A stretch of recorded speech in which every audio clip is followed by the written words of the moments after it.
Last time on NJ Sailing, we hopped a ride by ferry to the neighboring island of Pico. We explore this volcanic island covered in vineyards and take a drive up to Mount Pico, Portugal's highest point.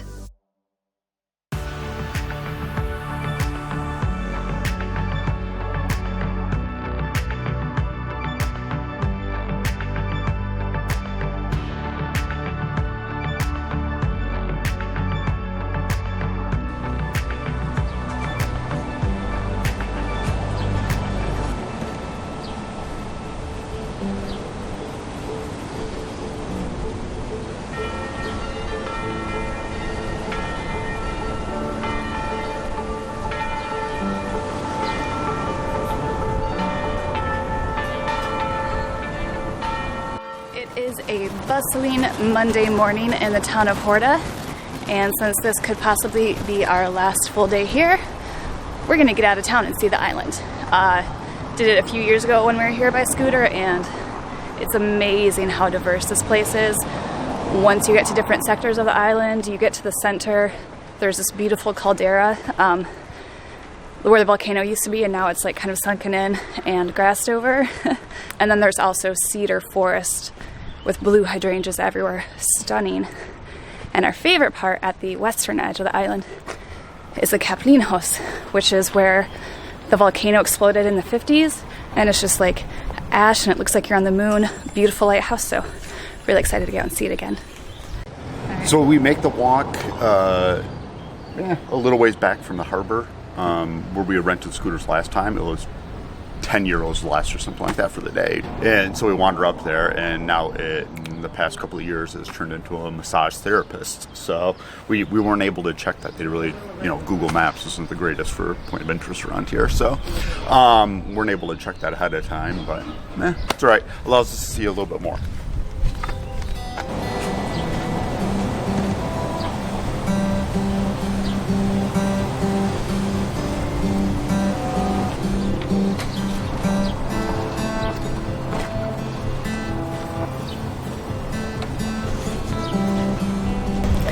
Well, we've got our ride, time to head out.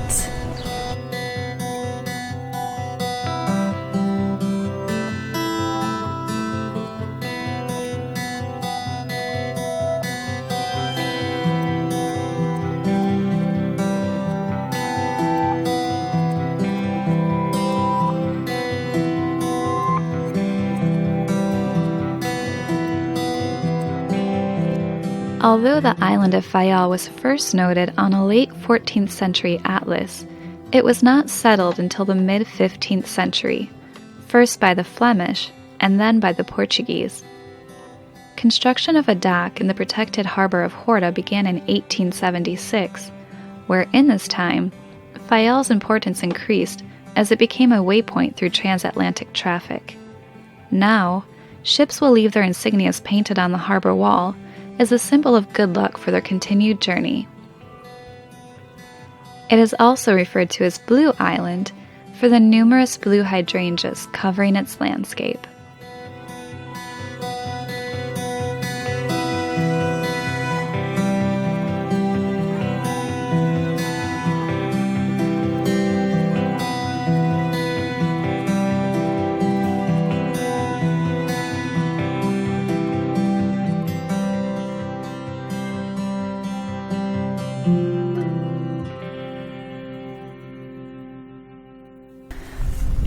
Wow. Views up here are just as beautiful as we remember, and is just awe-inspiring.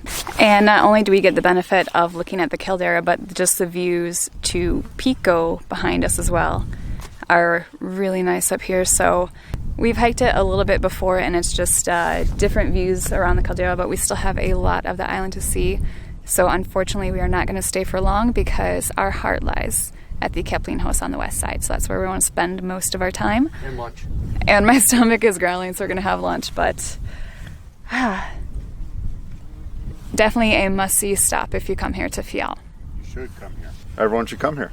This is one of the most incredible places. One of our favorite places on earth is this spot right here.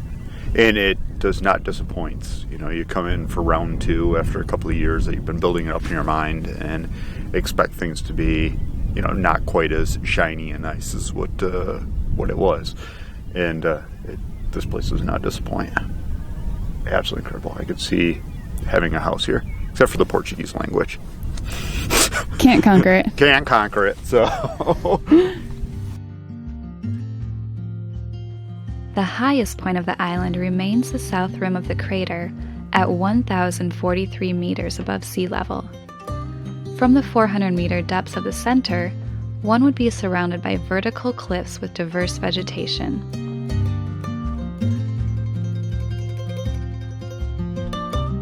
Sitting close to the tectonic divide between the European and North American plates, Faial can be considered the westernmost point in Europe. The 2 Azorian islands sitting to the west are actually considered part of North America from a geophysical standpoint.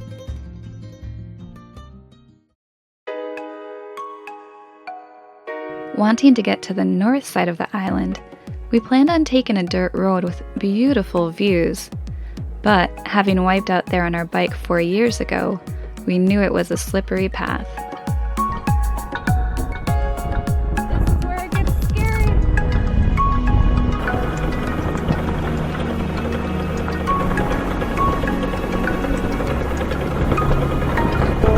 Yeah, just cross in front of us. Sure.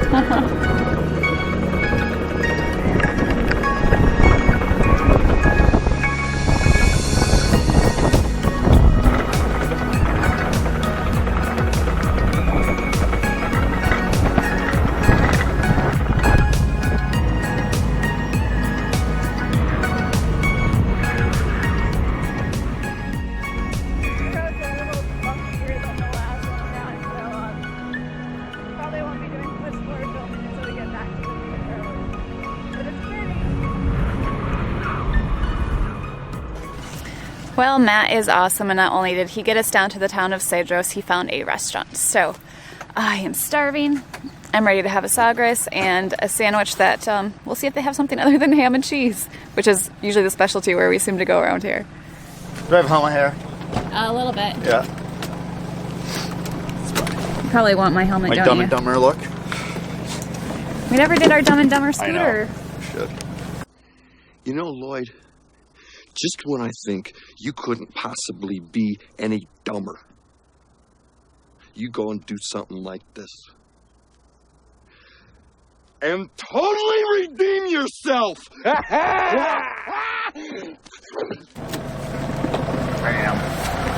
let's go get some beers. I can't. I'm a responsible biker. Well, I can have some beer.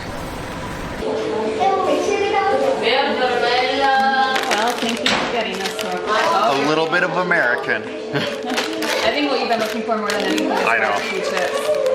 Doritos barbecue, so we'll see what it'll like. Well, thank you for getting us here. Absolutely.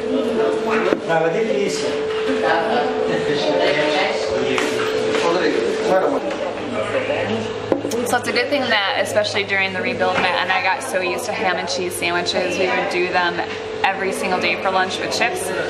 So as we come here and they've got like ham and cheese rolls, it's really no different for us, but we found out from our friends that they like more variety, but we're pretty simple. We're good with our ham and cheese sandwiches everywhere we go, so we're kind of lucky.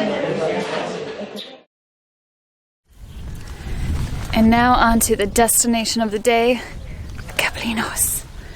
I'm really looking forward to there. Like, it looks like it should not even be part of this world. It's so pretty. So One of those places we've been talking about for, again, 3 years, 4 years, something like that. 4 years, though. Let's get on the road and get going.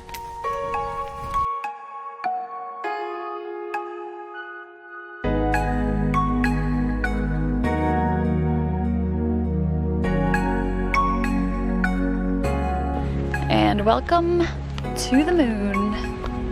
No, I'm not going to moon the camera.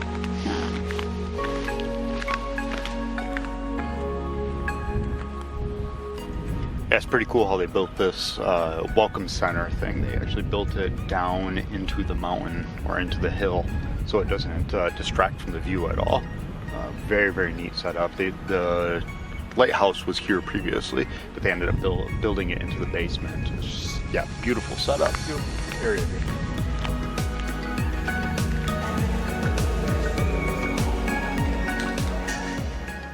Before we went to hike some of the staggering yet very rewarding trails in the area, we decided to make a stop at the visitor center to buy tickets for the lighthouse, since we had never climbed it to take in the views from the top.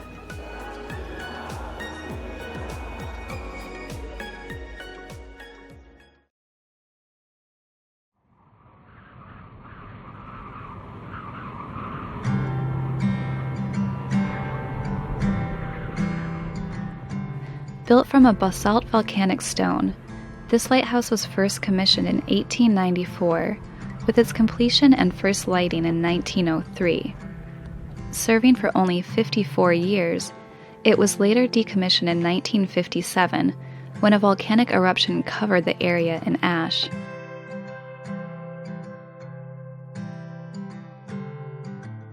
Destroying surrounding buildings, the main structure of the lighthouse and tower were buried so deep by ash and rock that, to this day, only the second floor is visible above ground.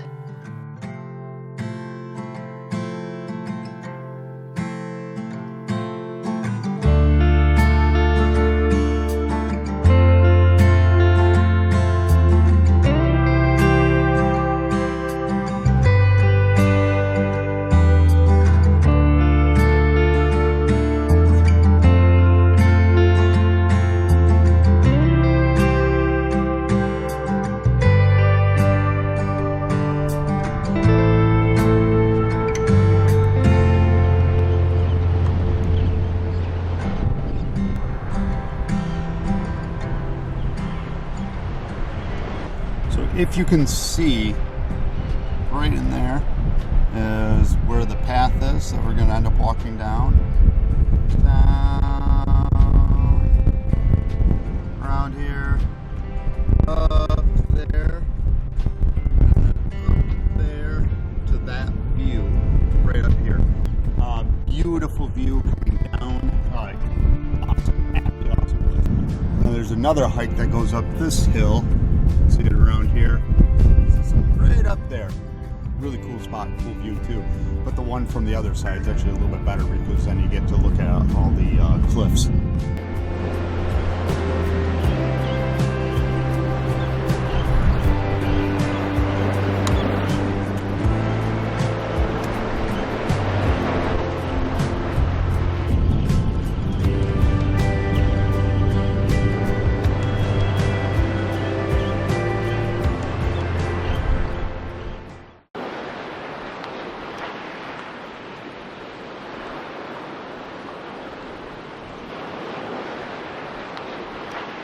Time for us to go on a little hike, which at the end of it we'll probably wish that we had brought our swimsuits today because there are these nice kind of like Atlantic swimming pools that we visited last time, but it was so windy at the marina today that we thought it'd be too cold. But it really is desert-like here. It is very warm and not much wind, but at least we bought water this time, which is better than the last time we were here. Got a little thirsty. The eruption, which caused so much destruction here, started with a small boiling of water approximately 1 kilometer out to sea. 2 days later, the force increased and became explosive. The ejecti of ash at one point reached 1,200 meters. This is going to be one steep climb. Well, you remember when you get up to the top of this ridge too, you still have to climb up the other part? Uh-huh. I hope my legs can hold me on the scooter for the ride home after this. Doing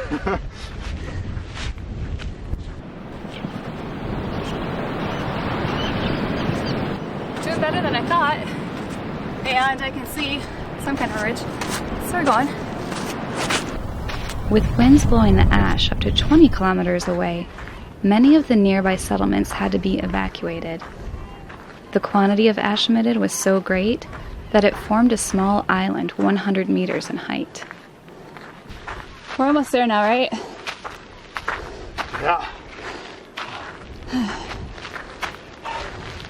We haven't fallen on our hands and knees yet. Yeah. But totally and absolutely 100% worth it.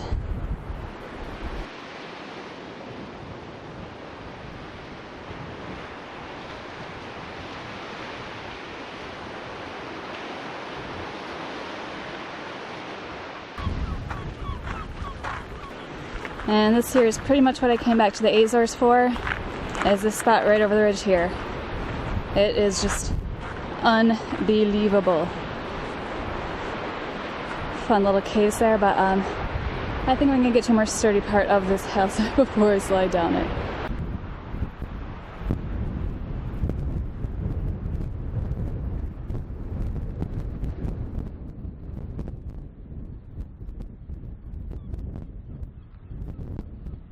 I mean, seriously, can you even believe that something like this exists in the world?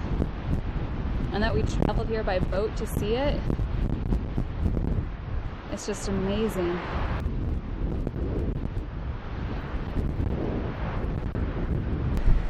Matt's got the drone out right now, and I'm just watching the seagulls fly around and listening to them, and the waves crash on the shore, and it's just so peaceful up here.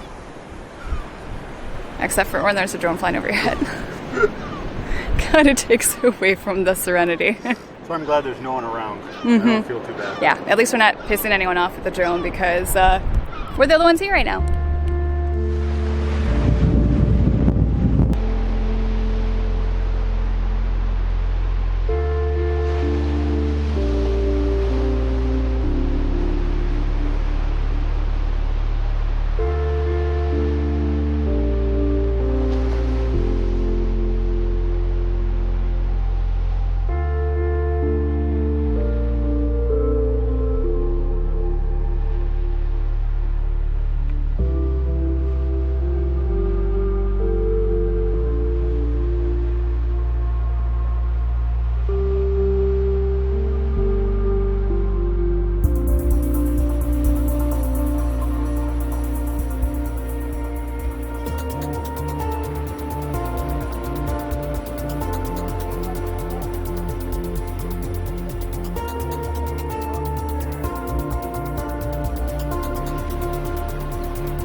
Well, my dear, we have conquered the volcano. Should we check out the Atlantic pools next?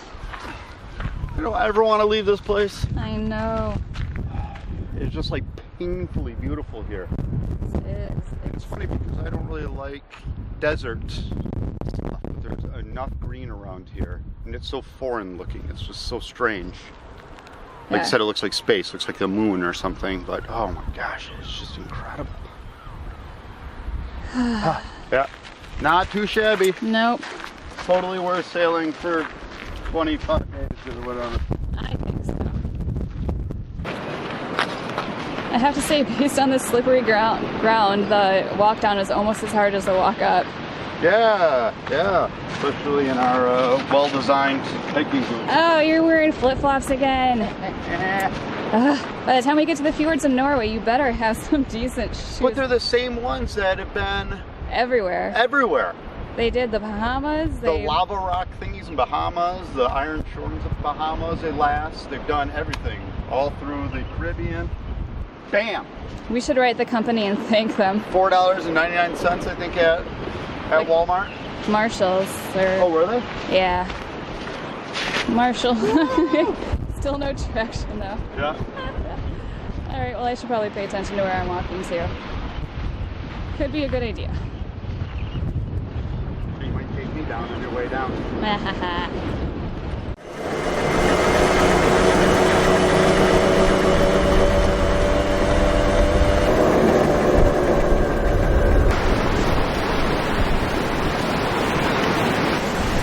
Huh, the whaling port. You know, I think I've seen photos of that. Really? Yes, they just got the little boats in that protected area. Never would have guessed. lava flow provided shelter to the boats against the undulations of west and northwest.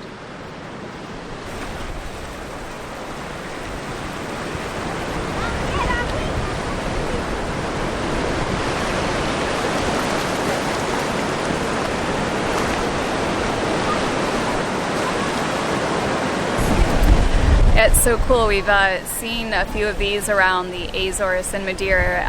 I don't know what they're exactly called, but we just call them Atlantic pools because they're just kind of like natural little coves within the water, and they've the islands have added like ladders to climb in and out, but they're just pools of natural water protected from the outer ocean. Great swimming spots. Pretty much every harbor we've gone into, we've seen one around. So they're really popular with the locals, and right now we are kicking ourselves that we did not bring our swimsuits to go into. Kind of tempted to jump in. It's not that hot, but I know. It's not even that hot, but it's so tempting, and the water's so clear. Are you a little sad now? You told me not to pack your swimsuit? I know, I wish I had my suit with me. I keep thinking about, okay, do I want to swim in these? Do I not? They'll quick dry, but they'll still be soggy right They'll home. still be very salty, unfortunately. Yeah.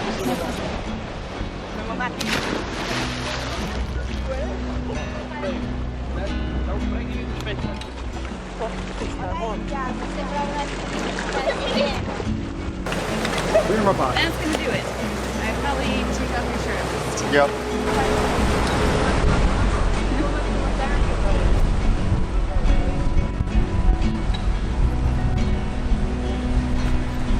Which one was it? Was it the tall one? I think so.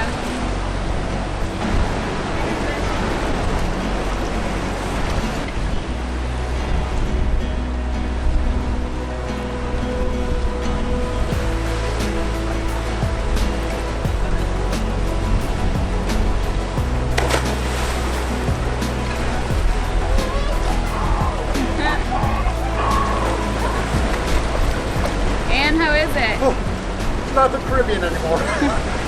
We'll call it maybe refreshing. A little bit.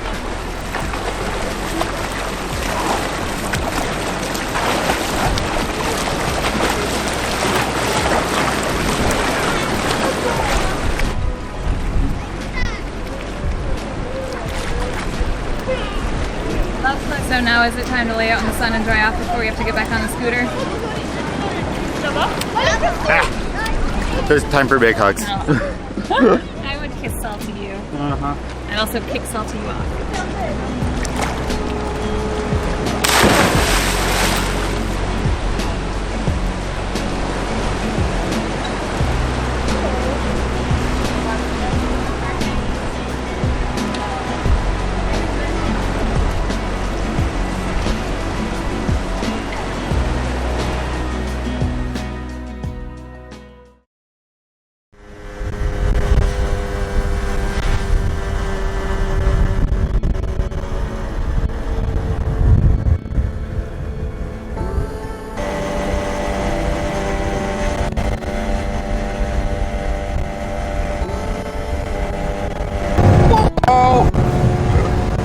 Almost out of fuel. But I think we just hopefully, fingers crossed, entered the town that has the gas station, because we have not come across one yet.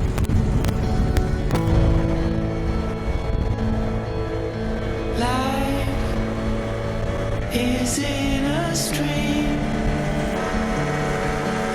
The ocean called for you and me. Still, I'm in this game, but without my closest friend. Last stop of the day for us is Monte de Guia and overlooking Porto Pim, which is kind of like the sandy beach of, well, so far the only one we've seen of Faial, but of Horta. And it looks pretty crowded today, which means it must have been the perfect day for everyone to get outside, but the sun's starting to get lower. So what a better way to end this little trip on the bike with some great views overlooking Horta. Reflected everything.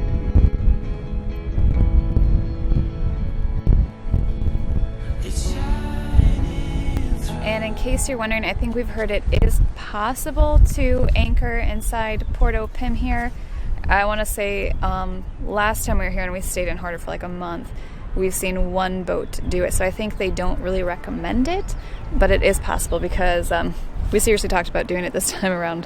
We just didn't get around to it. You just get too comfortable, unfortunately, sitting in the marina, being able to walk off the dock and have stuff right there. Yeah. And the way the wind was blowing, typically the wind is blowing kind of through this area. Yeah. And yeah, it can get kind of nasty in there, as you can imagine. Yeah.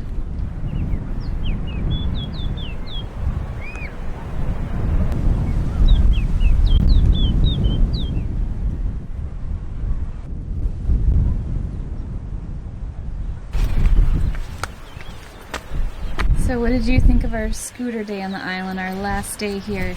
It can be hard to leave. This is one of our favorite places on Earth. It does not disappoint at all. So if you get the chance, please come on out here. It is amazing. Well worth the flight from the U.S. or Europe or wherever the heck you are. Come here to this place. It's awesome. That's my sales pitch for Horta. Join us for the next episode of MJ Sailing, where we take a perfect and beautiful overnight sail to the island of Terceira, unexpectedly meet up with friends from Indiantown that had just arrived on their boat, and joined a group for a bit of coasteering where we jump off small cliffs into the sea.